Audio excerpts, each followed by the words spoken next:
বিজেপিতে ভাঙন অব্যাহত। মেখলিগঞ্জ বিধানসভা কেন্দ্রের জামালদহের এক গ্রাম পঞ্চায়েত সদস্য সহ কয়েকজন বিজেপি ছেড়ে তৃণমূল কংগ্রেসে যোগদান করলেন।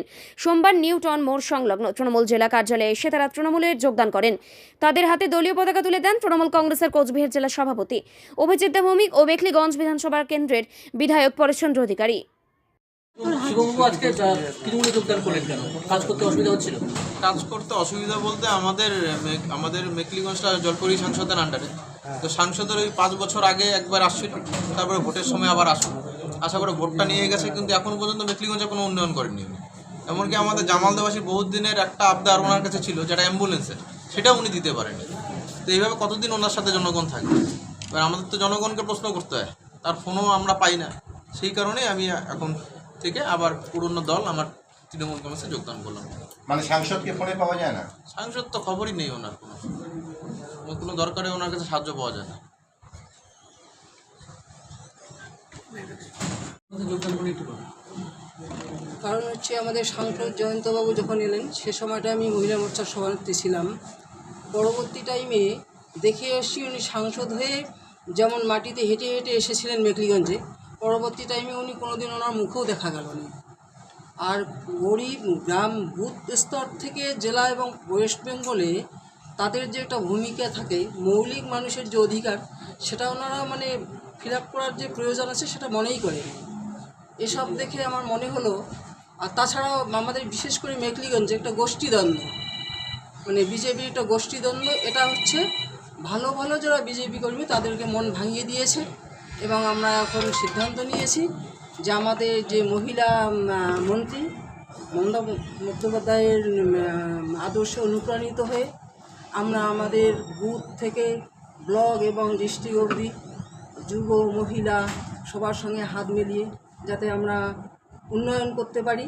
এবং আমি একজন মহিলা হিসাবে মানে মহিলা মুখ্যমন্ত্রীর আদর্শে অনুপ্রাণিত হয়ে বিশেষ করে যোগদান করলাম।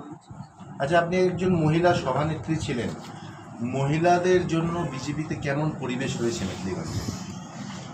সেখানে তো আমাদের বড় ইস্যু যেটা বিজেপি যেটা করেছিল যে জাতিভেদটাকে বেশি করে তুলে ধরা, সেই ক্ষেত্রে আমরা খুব একটা মহিলাদের জন্য কিছু করতে পারি না, এটা একটা সন্ত্রাস।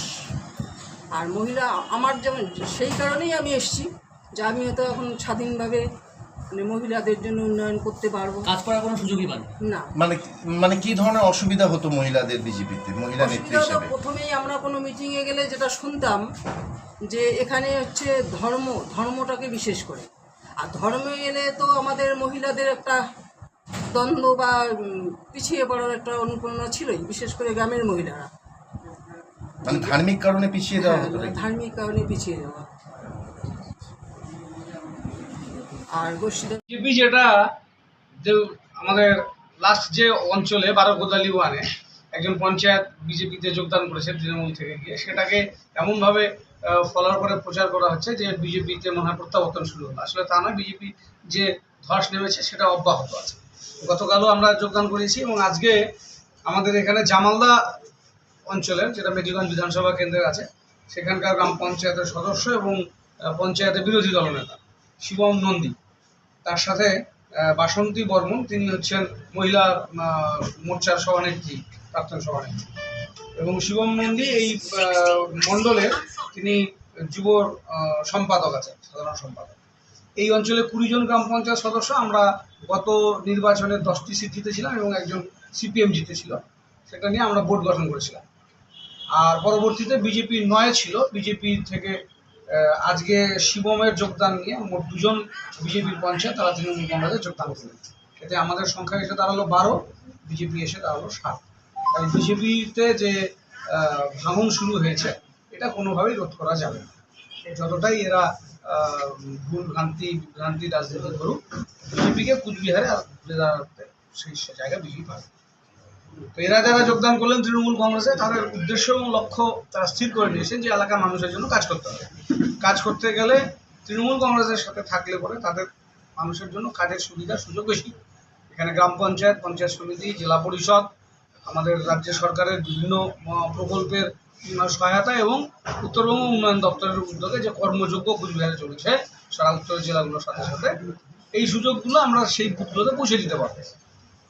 তাই যারা মানুষের ভোটে নির্বাচিত হয়ে এসছেন তাদের মানুষের প্রতি দায়বদ্ধতা আছে। সেদিক থেকে বিবেচনা করে তারা মাননীয় মুখ্যমন্ত্রীর এই কর্মযোগে সামিল হওয়ার জন্য আজকে তারা তৃণমূল কংগ্রেসে যোগদান করছেন। বিজেপির পার্টি অফিসে যে 10-12 জন লোক বসে থেকে রোজ সাংবাদিকদেরকে নিয়ে গল্প করেন, তারা দেখে নিন আপনাদের ভাঙন অব্যাহত, আরও দেখুন সামনে কি আসছে আপনাদের দিন। বিজেপিতে ভাঙন কি বলবেন? বিজেপিতে যে ভাঙন অব্যাহত সেটা আমরা প্রমাণ করছি এই কারণেই যে গত পরশুদিন বাগডোগরা ফুলকাটাবড়ি থেকে সেখানে গ্রাম পঞ্চায়েত সদস্যা তিনি যোগদান করলেন। আজও আমরা দেখছি যে জামালদার মতন জায়গায় সেখানে বিজেপি, যেখানে বারবারই বলছে আমাদের শক্ত ঘাঁটি, সেখান থেকে আমাদের নির্বাচিত গ্রাম পঞ্চায়েত সদস্য শিবম নন্দী সে সেখানে আজ জয়েন করার মধ্যে দিয়ে সেটা আবার প্রমাণিত হলো যে বিজেপিতে ভাঙন অব্যাহত আছে। এবং আমরা এই কথা বলবো যে তারা আমাদের ওই এলাকার যিনি সাংসদ, তিনি এলাকার উন্নয়নের জন্য তারা বারবারই বলছেন, 5 বছর তিনি কাটিয়ে গেলেন এবং এবারও তিনি সেখান থেকে সাংসদ হয়েছেন, কিন্তু কোনো কাজ করতে পারছেন না।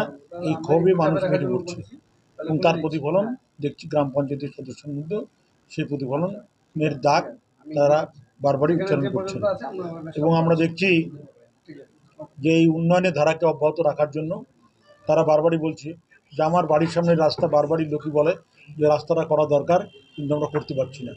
এই আশাতেই তারা এসছে যে আমরা এখানে থাকলে পরে উন্নয়নটা করতে পারবো এবং এলাকার মানুষের যাদের ভোটে আমরা জিতে এসেছি সেই কাজটা আমরা করতে পারবো যদি আমরা তৃণমূলে যাই। তাই ভাঙনের যে অব্যাহত আছে এবং আমরা দেখছি আরও অনেকেই আমাদের সাথে যোগাযোগ করছেন। আমরা গ্রাম পঞ্চায়েতের থেকে দেখে দেখে এবার সেই পঞ্চায়েতদেরকে আনার জন্য আমরা চেষ্টা করছি। আরো কি কোনো বড় চমক রয়েছে? আরো কোনো বড় ভাঙন? আমাদের কাছে আরও চমক আছে, কিন্তু আমাকে সময় নিচ্ছি কারণ সামনেই পূজা, কালীতে বিশ্বকর্মা পূজা, তার পূজার পরেই আমরা আবার নতুনভাবে নতুন চমকগুলি আমরা দেওয়ার চেষ্টা করি। বেছে বেছে নেবেন এরকম কোনো স্ট্র্যাটেজি নেওয়া হচ্ছে? বেছে বেছে নেওয়ার জন্য আমরা চিন্তা ভাবনা করছি।